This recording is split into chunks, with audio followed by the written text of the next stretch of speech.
it is an honor today to introduce Nancy von Meyer. She's been such a force in both the surveying, GIS, all of this geospatial communities for quite a while, and been so influential that I really look forward to hearing her keynote here, because that's one thing that she really focuses on all the times that I've been around to be able to hear her speak, is how much there is a connection with GIS, and really what it comes down to as far as seeing all these things together. So Nancy, without further ado, we appreciate you being here and taking the time to throw this together, and we'll turn it over to you. Thank you, Tim. I appreciate it. And if you can keep an eye on the chat for me, I have a hard time doing the. Nope, we will do that. Thank you. The chat and other stuff. And anybody has questions while we're going along, please feel free to interrupt. I would like to start just by calling out Tim. Tim's had an article came out yesterday that I read. It may have come out earlier, but what the mind's eye sees. It's a really good article, but Tim, you've written a lot of really good pieces over the last couple of years in GPS world, and I'm sure in other environments. But I really like the perspective that you've given on. Let me just get rid of some stuff on my screen here about bringing these two professions together. And just as you guys were talking about with young professionals, that's right. Each side didn't care much for each other, and who knows? It could have been competition. It could have been lack of understanding. It could have been a financial threat. I mean, who knows what it is? But I agree with what you've been saying in the articles you've been writing and saying in your presentations. So I'm glad that you're a part of NSPS, and I look forward to working with you more as we go along. So anyway, if y'all are looking for things to read to get some insight, I highly encourage you to take a look at Tim's articles. They're very well written. I come from a background of GIS and land surveying. My initial degree is in engineering, mining engineering actually, and then I transitioned to land surveying at Madison, and then eventually into GIS. And so I feel like I've been at this for a long time, and both fields have really transitioned a lot. My experience began really with a project called the Dane County Land Records Project, and it was specifically in an area of Westport, which is just north of Madison. And this is an intersection in Waunakee, Wisconsin. They say the only Waunakee in the world. I don't know if that's true or not, but David Meyer, who passed away recently, was an important mentor in our program, but it was a GIS program that combined environmental, agriculture, land surveying, engineering, all into a single project. And we met every week as a team. So we learned to respect each other's position, and we learned to work together right from the very beginning. We're even housed in offices with each other, so we had to kind of get on with one another. And this intersection was particularly interesting because it didn't look like this at all. It didn't. This was so long ago. It was before there were traffic circles. I'm not even sure we had any traffic circles in Dane County at the time, but it was just a regular four-way intersection. And at that intersection was a section corner that was key to the Land Records Project. And when we went to that corner, we found what you often find when you go to section corners, and that was multiple pins, maybe at least four pins trying to represent the section corner, all with multiple coordinate values and positions on them. And so we were sent out, the surveying crew side of the house was sent out to investigate this. And so we came back and got coordinate values on those corners and uncovered them a little bit. And we thought, oh man, this is going to be simple, GIS, it's simple. And so we had a whole bunch of, this is what GPS units looked like back then. It had its own truck and its own power source. It was mounted on these big aluminum discs. You weren't really sure if a UFO was going to appear or what the deal was, but it was very temperature sensitive, time sensitive environment. I know John Hohall was at Bernstein, and their company was really critical in helping us coordinate all this activity. We brought in surveyors from all over. We would plan these routes that we would run, because you had to have a base station, and then you had to have a roving station, and we had inertial surveyor and Doppler survey. And we often ran into this kind of situation where we'd have multiple pins and multiple measurements between corners. So we went out and did this work, and then the GIS people in our office averaged all the coordinate values at the corner and used that. And of course, you know, as a young land surveyor getting started out, I was absolutely horrified that we would take 4 measurements at a corner, all representing 4 different monuments, and average them to get a coordinate value for the GIS. But you know, like that's a definite no-no. But it was good for us to understand that that was sort of the perspective, the view that the GIS person had. They were like, don't give me 32 observations. Give me 1 observation that I can use, that I can carry forward. And it was an important lesson for us to learn. You know, because going forward now, you know, it's very different, right? So anybody can get a handle on lat long, and any I mean, this is for a long time with your phone, you can never get a GPS position. So, and I mean, I play a lot of golf, and most of the people I play golf with have a golf application on their phone, right? And so they know quite a bit about latitude and longitude. They don't know anything about datums. They don't know very much about how elevation affects a GPS, but they do know that when there's 3 different people with 3 different applications, they all get different measurements, which is to be expected, given the, you know, from my perspective, that's to be expected. From their perspective, not so much. But the point being is that the technology that started with, you know, you needed a Ford Ranger or something with a battery pack and a, you know, UFO signaling device for your GPS, to this, where it's on your phone, that's a pretty big change, right? I mean, that, talk about accessibility, that changes everything when everyone is walking around with a computer in their pocket. It's just, it changes the entire scope. And the other thing that's really interesting is I actually got the iPhone 12 Pro, and the reason I bought the Pro is it came with LiDAR.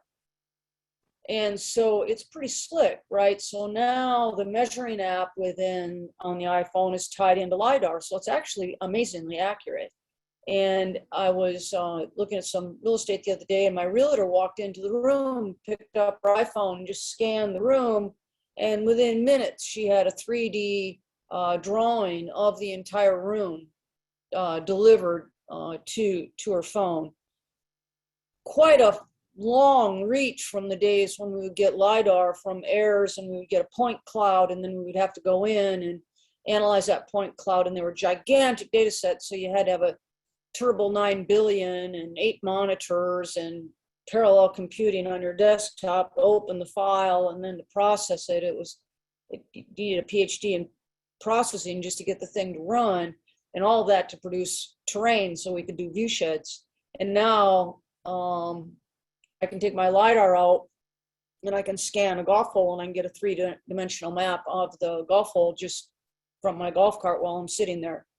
It's just an astounding rapid turnaround of the technology, and incredibly efficient and surprisingly accurate for a handheld device, actually. So what we've seen happen over the years is that those tools that were once the purview of the land surveyor, and you had to be a land surveyor to get your hands on those tools, and then you would have to ask for the data, and then the land surveyor would go out and get the information, and they would compile, and then they would deliver you a map, and that's what you had to work with, all the way down to now my realtor can get a 3D model of a room just by standing in the middle and walking in a circle. That's quite a big change, right? That's a very rapid change. And it looks like the same data, and it kind of looks like the same map. So it's the level of accessibility has just changed so dramatically in such a short period of time. But but the underlying issues are still there, right? So I ran into a woman that has been with Apple for over 30 years. Well, I don't know it's 30 years, but a long time. And she said, well, she works with the Apple Maps and she works with the geographers at Apple. And her question to me is, why is it so hard from California? Why is it so hard for me to get a parcel map from my neighborhood when I can get everything else I need off my iPhone? Great question. And all I can say to her is, well, it's complicated, right? It's not as simple as it looks. It's complicated. And so one of the things that I have seen over the years as we, and Brent and how we kind of talked this out this last couple of weeks, is comparing the GIS and the land surveying and how that's coming together, is that there's a difference between the risk and the reversibility of the decision. So I don't know who it was, maybe one of the financial firms, maybe it was Bezos, was talking about how he makes so many decisions a day and how he's able to make his decisions very rapidly, whereas some of us take a week to make a very simple decision.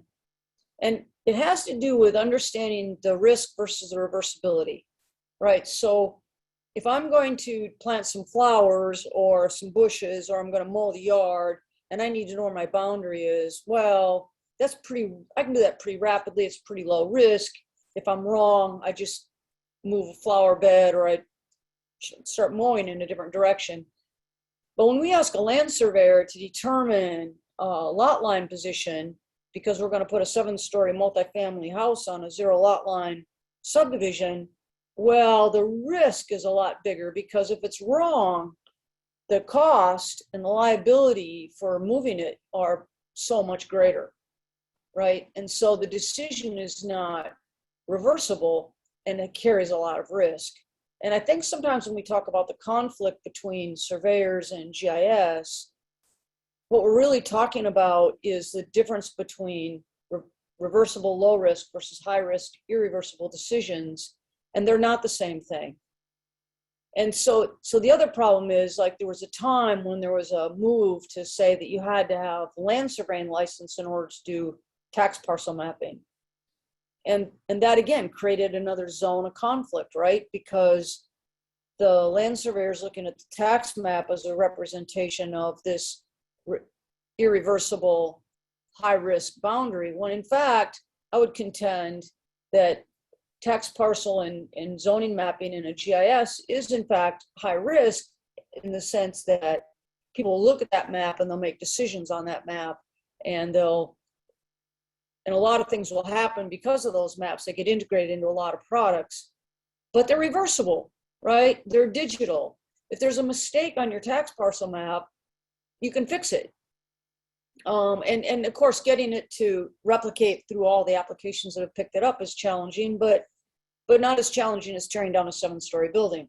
So it's a question of magnitude. And I think that just as we don't want to oversimplify what the land surveyor is doing by thinking that, gee, it's simple, just do this.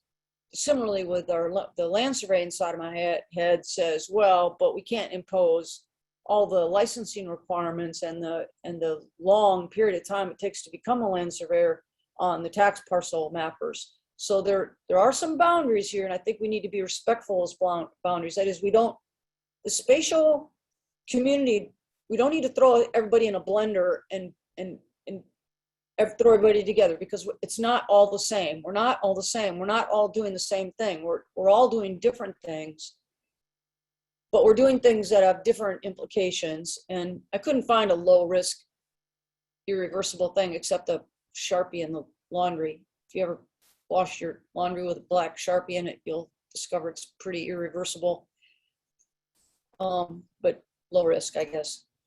And so the thing to think about is it's what I call the consequence, a measure of the consequence, which is a measure of reversibility and risk.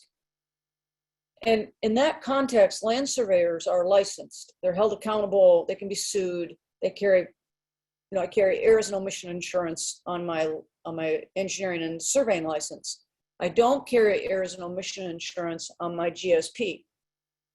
So it's a very different environment that we work in, right?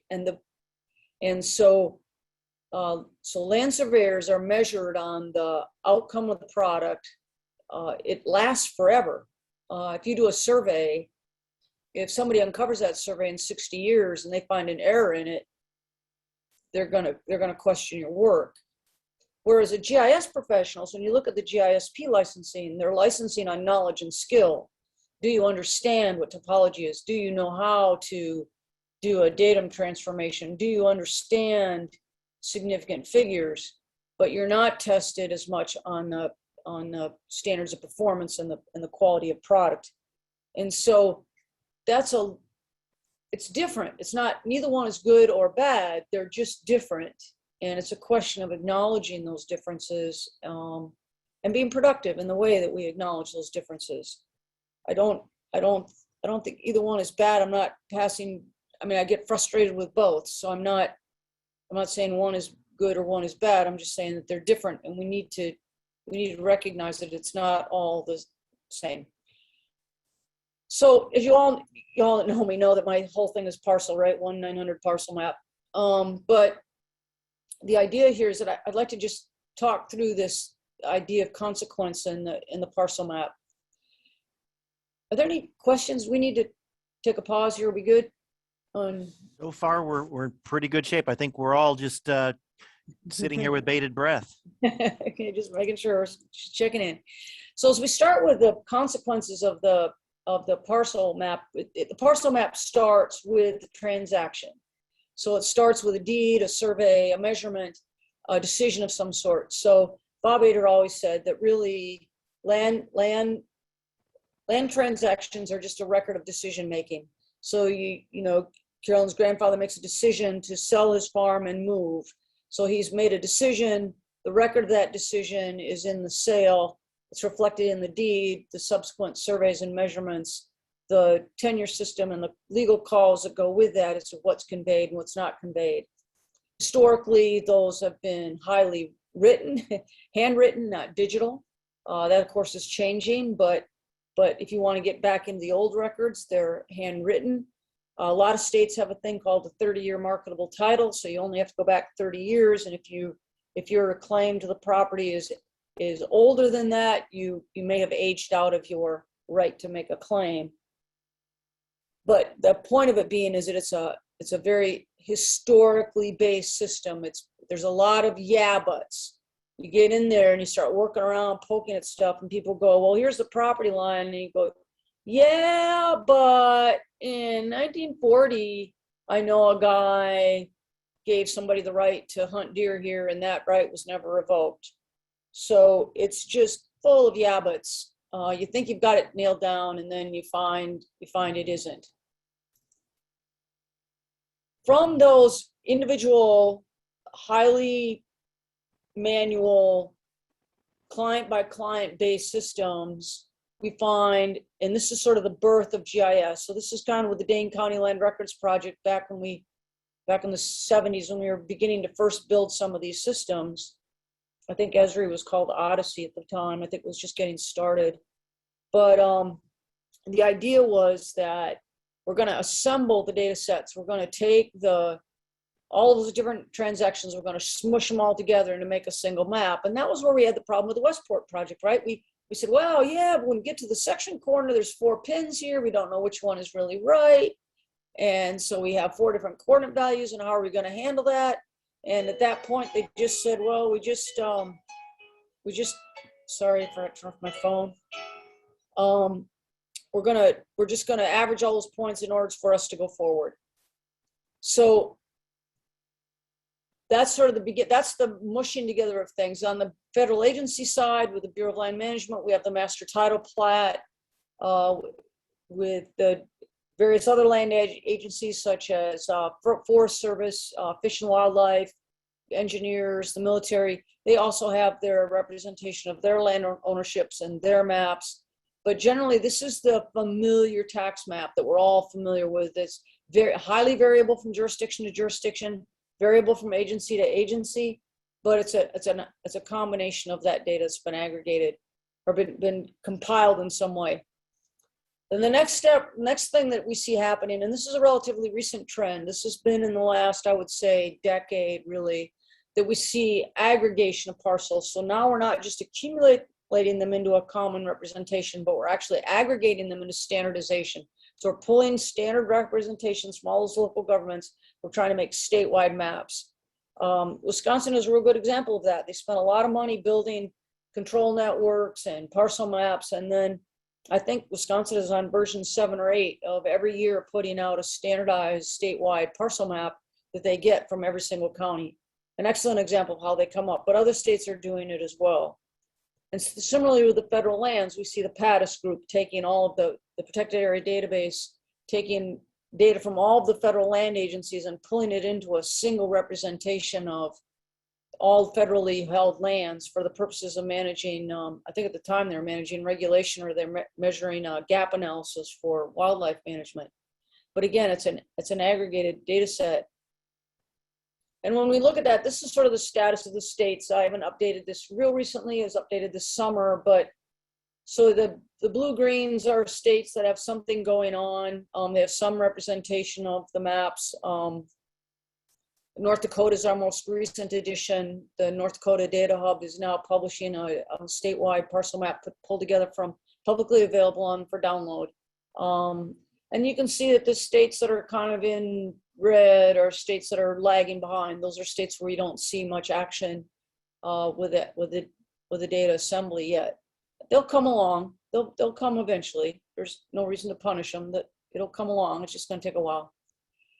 But we took all of that information this last spring, and with Esri and Regrid, and we built. Well, I mostly directed. I relied on my heavy-duty technical dudes, HDTDs, because as I'm aging out of the GIS profession, I've become a light-duty technical dude. But they pulled together all this, and what I wanted to know was, the question I asked was, is it possible to have a single web service with every parcel in the United States shown? And the answer is yes. As long as you don't try to get too much information about the parcel, it absolutely is possible. So Regrid and Esri were both able to host on 2 different platforms using 2 different technology solutions nationwide parcel data, every polygon in the United States, 170 million polygons, with a parcel number. Now, this isn't data that you're going to want to push around. This isn't data you're going to want to put down on your phone, for example. It's a very large data set. You have to be very careful about how you set the tiles, when you zoom, when you don't zoom. But it's possible, that's the point, is it's possible to aggregate all this information together. We made no attempt to resolve any differences. If you zoom in really close, you're going to see some parcels that overlap state boundaries. County parcels overlap county boundaries when you don't expect them to. We're not trying to fix the data, we're just trying to represent the data that's already been collected. And then for every parcel, as you drill down, you can get its local parcel number, and then you can drill down for the states that have that information, and you can get additional information about the state, what is the state doing, as well as what some basic information about the individual parcels. Sorry about the phone ringing. We had a huge thing happen here. Speaking of what's going on, is that we have my little town is only 3,300 people. We had a huge election on Tuesday, and we elected a whole new county board. Our town council's been it's been completely changed. It's pretty exciting. So, but what we've done then is we've built this representation. So starting from on the ground deeds and surveys and measurements, all those records of decision, the records of decisions have then been aggregated up, been assembled by local parcel producers, by typically counties, sometimes cities and federal agencies, to give a jurisdiction-based, usually data-driven, some sort of function-driven assemblage. And then from that, the data is then aggregated by some higher authority, a state, or in the case of the federal lands, PADIS, into a standardized aggregated data set. And then what we did is tried to take that and build a national parcel polygon thing. So what you're looking at is a single structure, right? It was built once, and just to proof of concept that it can be done, which was important. Well, we learned some things doing that, and that is, it's not just the data, it's the process. So we could invest a month and everyone just volunteered their time. This is a completely unfunded project. This was a parcel hobby project. So we took all the state aggregated sources. We made us one source per parcel. We filled in with regrid third party data where we could, where we had holes. And what we learned was it's not the data. I mean, it was good to do this, but that's only a snapshot. That what we really need to do is we really need to be able to have not a parcel dashboard, but a parcel transaction dashboard. We need to be able to update the data as it happens. Now, ideally it would be continuously, but at least weekly, daily would be great. Because if you could turn on a dashboard and you could see that on Fridays, there's a surge of parcel sales and Monday's a slow parcel day, or you could see that October, the number of parcel sales across the country pegged, and in November, the number of parcel sales fell off. That kind of information, while not accurate enough to survey, could be really an important indicator for the Fed, for banks, for people trying to make economic decisions, to understand how the nation is moving, to understand how mobile the nation is. You could expand that to get a handle on, combine that with the census data in terms of where people are moving. And you can begin to get some real intelligence about what's going on with the nation, what's going on with the economy, for us to be able to respond very quickly, or much more quickly than we have in the past, to what's happening with the country. So as we start this out, we have again, we have the land surveyor with the decisions that have high risk, not very reversible, because they're laying the decision down on the ground. They're pounding iron pipe in the ground. It's a long learned tradition. You don't go to school and graduate in 4 years and become a land surveyor. There's a whole process you have to go through. There's a testing process you have to go through. And then there's a real process that you have to work with another professional to understand the profession. It's almost built-in mentorship, right? Because you have to learn from an established licensed land surveyor for 3 or 4 years before you're able to go out on your own. So that's where we're resolving and establishing land descriptions with intent and evidence, and we're putting history and decisions on the ground. And the next step is we're abstracting those decisions and consolidating them, combining them in some way to make a jurisdiction-wide map. Now we're talking about assessors, GISPs, parcel mappers. Now we're talking about data science, right? So I didn't need to know much about data science at the resolve and establish level. But when I get up to abstract, consolidate, and combine, now I have to understand topology. And then from there, we go another step up where we aggregate and standardize. And that's where this is real web programming skills, data science skills. This is a completely different set of skills. So the people that are doing aggregation and standardization are not likely to be the same people that are on the ground resolving evidence disputes between two adjacent landowners. So we're all in the same profession. We're all in the land spatial profession, right? As a big tent, as a big community. We're all in here together, but our skills and the way we contribute is so different, right? So at each step along the way, how accountable we are, what kind of insurance we have to claim, what kind of legal standing, what kind of disclaimer, how current does the information have to be, how frequently is it updated? Some surveyors will do a survey once and they'll never go back to that property in their lifetime. Most assessors visit every property once a year. So there's just such different level. When you get into the detail of what's going on, it's so much different as you go at each abstraction of this is my objection to the term. Okay, this is my TED Talk. This is my objection to the term digital twin. There is no such thing as a digital twin. There's a digital representation of a certain facet of any one data set, but nothing is a digital twin. A digital twin is an oxymoron. That is, I can't have my dog on my phone. It's never going to be my dog. It's always going to be something that's not my dog on my phone. And so where you're never going to have the property and all of the wealth and all of the enjoyment and all of the history digital as a digital twin. What you're going to have is a representation of some aspect of it. You're going to have a digital representation of the survey pipe that was put in the ground, or a digital representation of the evidence, but you're not going to have the land itself. You're not going to. I think that might be okay. Thanks for coming to my TED Talk. That's just my thing. I think that way oversimplifies a highly complex system of information. That's just my opinion. So as we move kind of from the tenure system to the written title and deed to the county parcel map to the national perspective, we always need to keep in mind that we are operating at different levels of risk. We're operating at different levels of reversibility.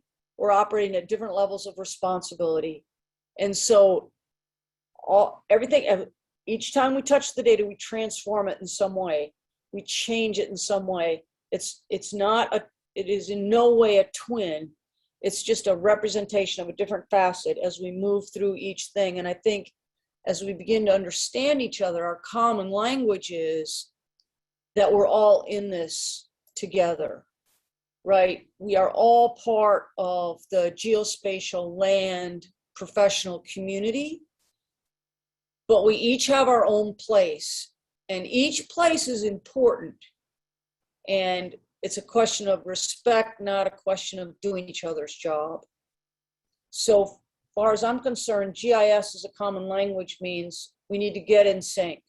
We just need to get in sync with each other and understand what role we all play in this continuous flow of information.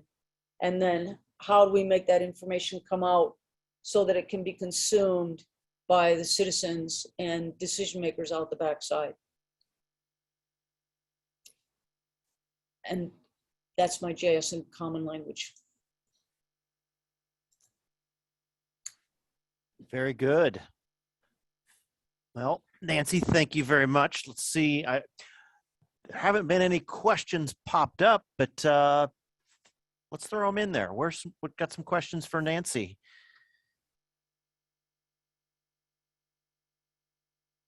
I'm gonna start with one, because that was something we talked about a little bit yesterday in the whole merging of survey side and GIS side, and over time, that as the technology gets better as far as data collection, and you're going to have municipalities and governmental bodies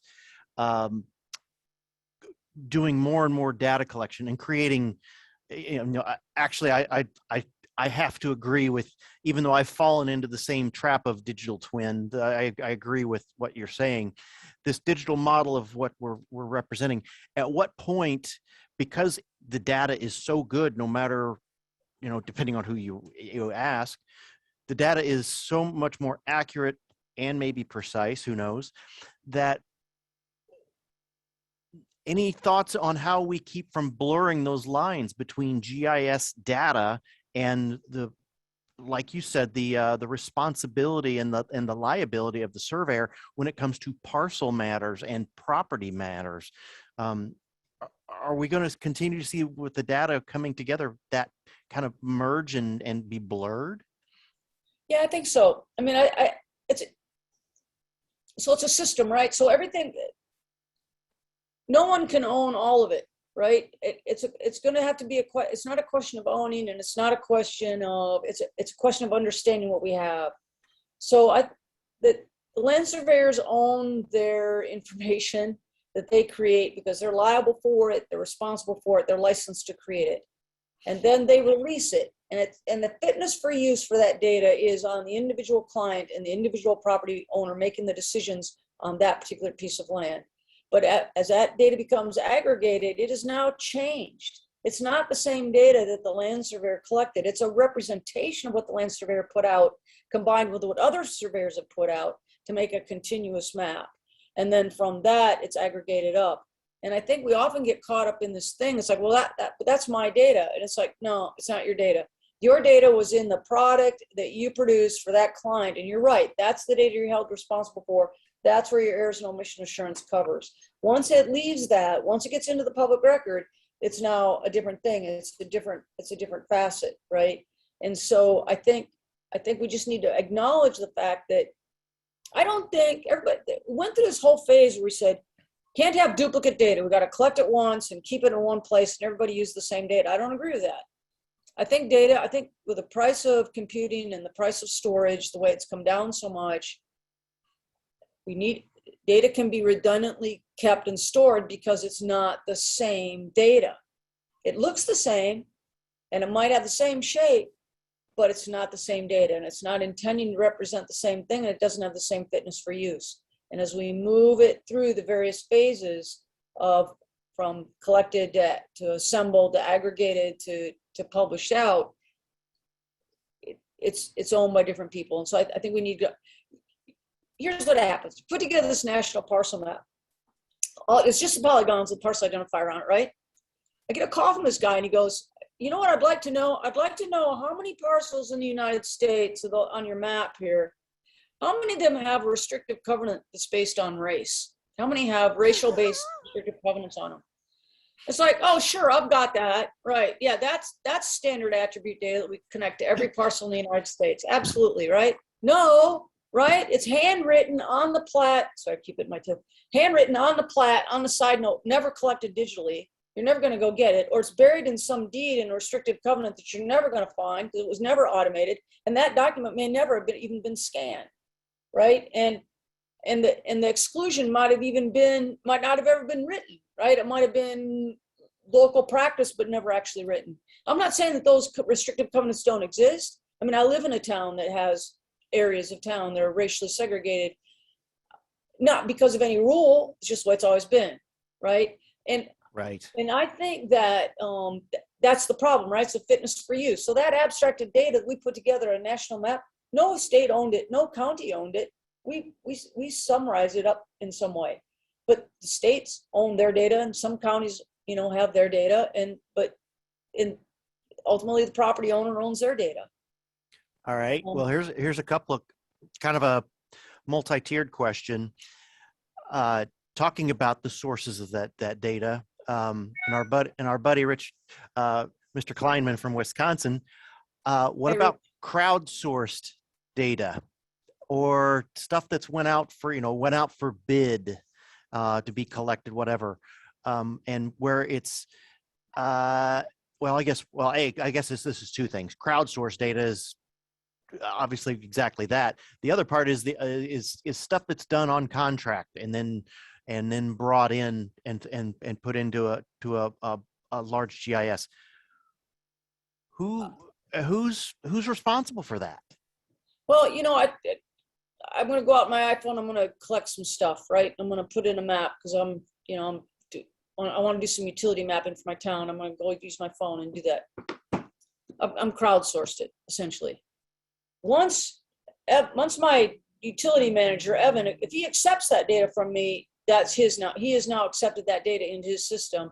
The fact that it was crowdsourced or contracted or he surveyed it himself is immaterial because now it is past the threshold and it is now in his system. He can metadata it and say, oh, that was collected by Nancy's iPhone, as opposed to this over here is collected by Rich's GPS.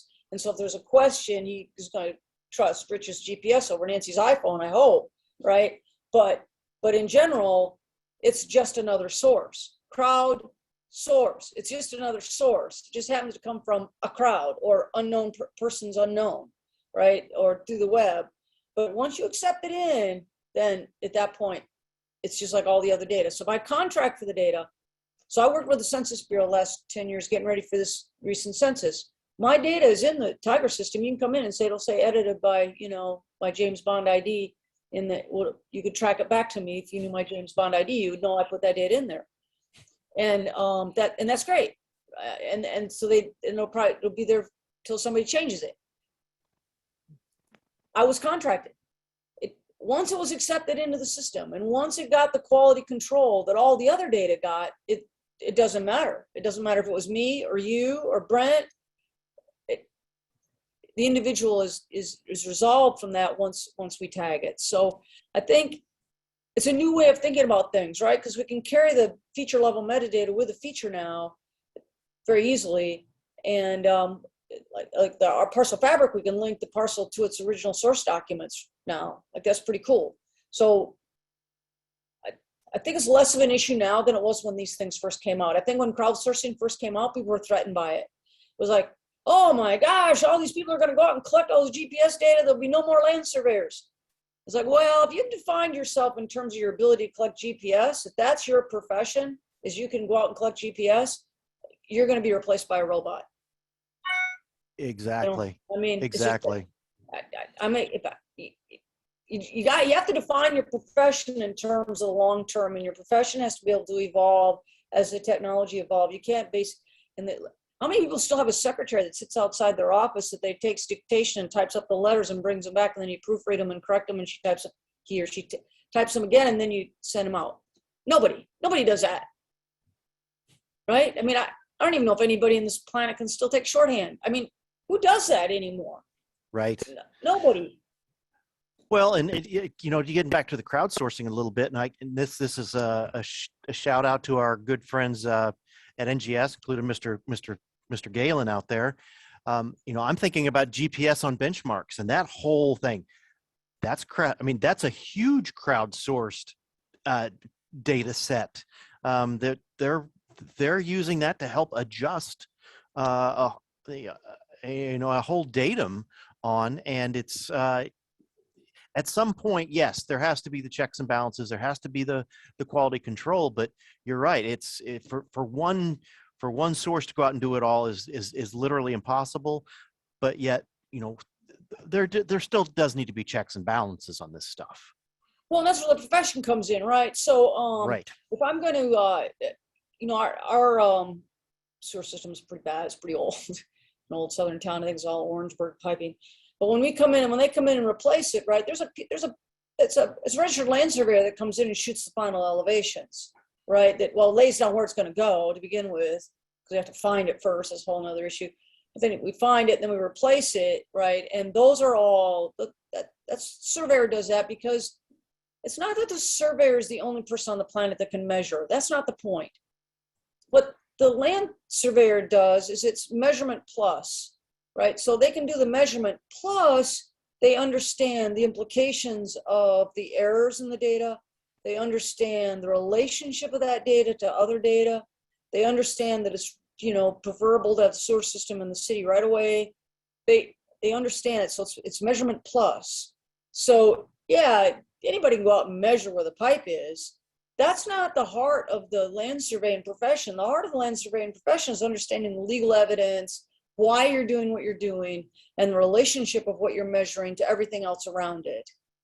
Sure. That's what surveyors do. They're not people with GPS units on their head walking around just getting XYs. I mean, that's not a land surveyor. Anybody can do that, you know. Well, and then there was a question there of the tolerances and data integrity. I guess A, who sets those parameters, and B, who enforces that? I mean, obviously, a GIS administrator is accepting the data in, but what's the typical parameters that are thrown out there to make sure that the integrity of the data is acceptable? Well, I think that's changing, right? I mean, I can remember working with the BLM long time ago, and shoot, we were just lucky to even get the things inventoried, much less know where the heck they were. I mean, they could have been miles off. And now, as our positioning has gotten better, as the land value has gotten higher, you know, there's national monuments in places where you never thought there would be national monuments. There's oil, there's recreational resources, which are sometimes just as important as the oil resources. The ability to camp and see the starlight and not be polluted by light is sometimes just as important as a natural resource. I know Ben Neiman told me one time is that when things equalized, when one salmon was equal in value to a barrel of oil, that when that happened, the game was changed. And right. So all of those factors come in. So now the fitness for use, what you're intending to do with it, is impacting that.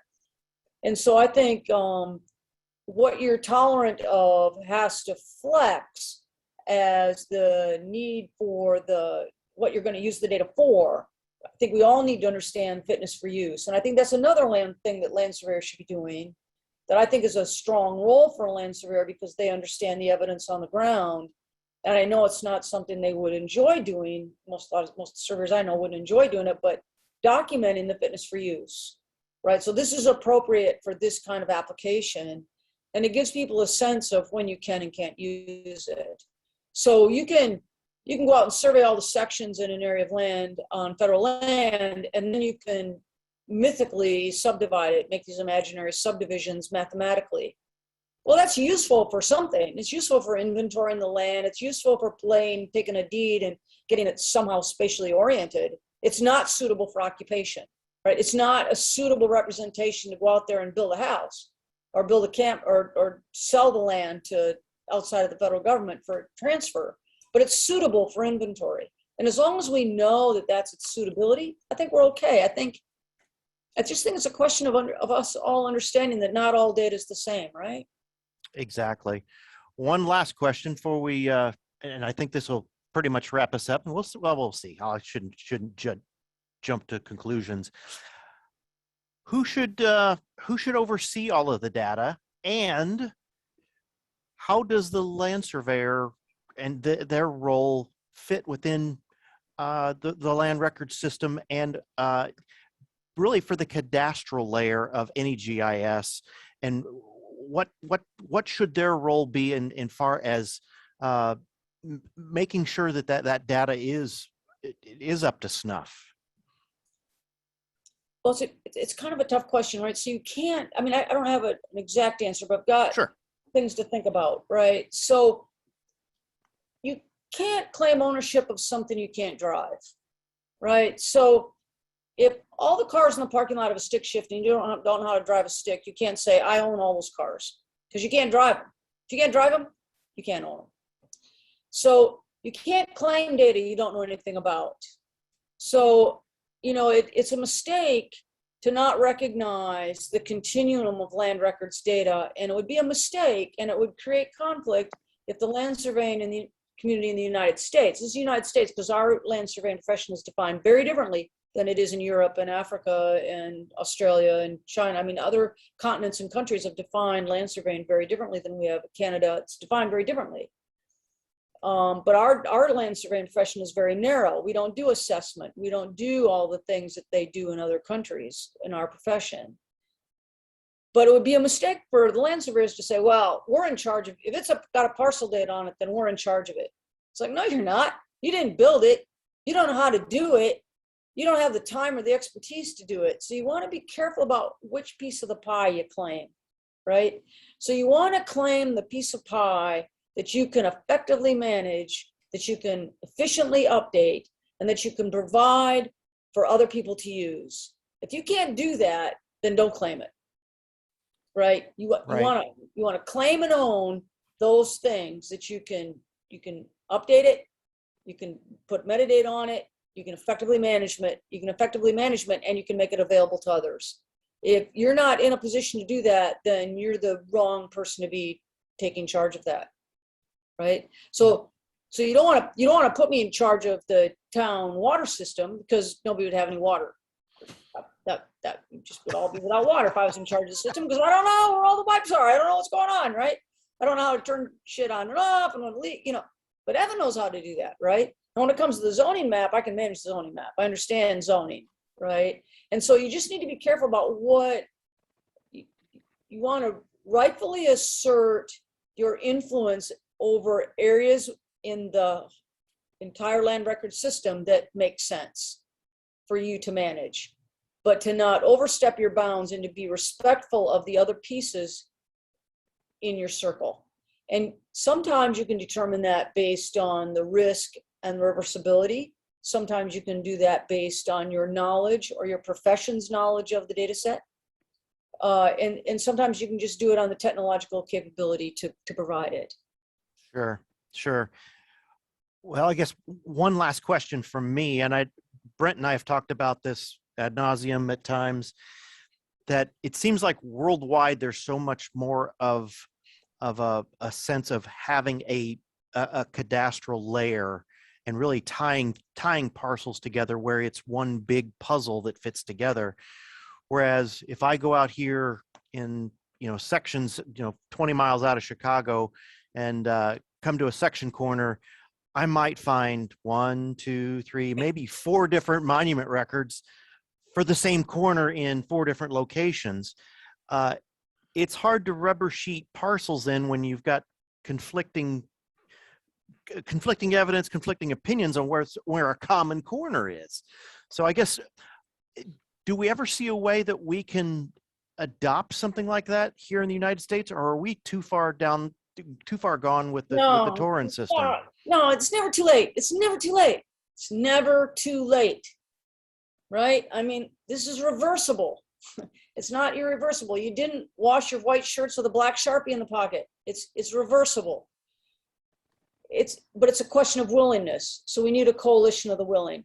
When I go to a section corner and I find 4 pipes in the ground that are within this much, or this tablet of paper size, I see a failed profession.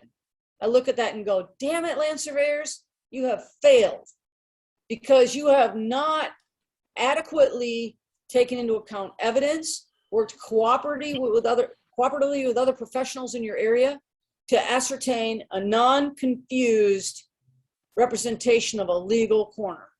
And you have just confused the consuming public. And by doing that, you have discredited everyone in your profession. Right? So just like that one dog owner at the park, right, whose dog is a jerk, makes everybody has to have their dog on a leash because there's one jerk that doesn't have control of their dog. A couple of land surveyors that don't adhere to the profession and go out and just do whatever they want to and ignore what everybody else has done gives everybody else a bad name. Well, right? Nancy, So I staked the deed. I mean, come on, what more do you want than that? I staked the deed.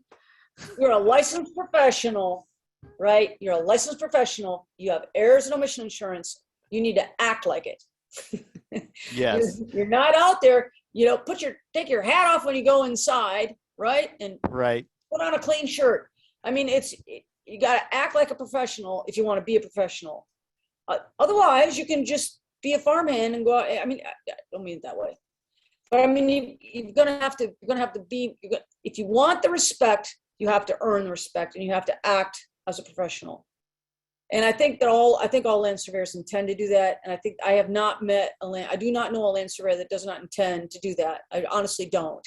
I think everyone intends to do that. It's a question of time and budget and resources, and the citizenry doesn't respect the product that the land surveyor produces enough, so they're not willing to pay for it. There's kind of a Walmartization of the economy in general, and unfortunately the surveying profession is one of those professions that got pushed kind of Walmartized. They got devalued, and the products that were produced because somehow they thought, well, if I can get it on my iPhone, why do I need a land surveyor? It's like, yeah, just wait till you end up in court, buddy, and you'll find out how good that iPhone is. So right. I mean, it's that kind of a thing, and I do not deny that it's a challenge. It's a challenging profession, and it's a profession at risk. I'll grant you that too. I don't mean to belittle that in any way. I know it's and I know that it's very expensive to get into that profession. But I think there's a way out. I think we just have to find a way out. And I think one of the ways out is to become an allied professional. So I think we have a set of land records, geospatial professionals, and we're allied professionals.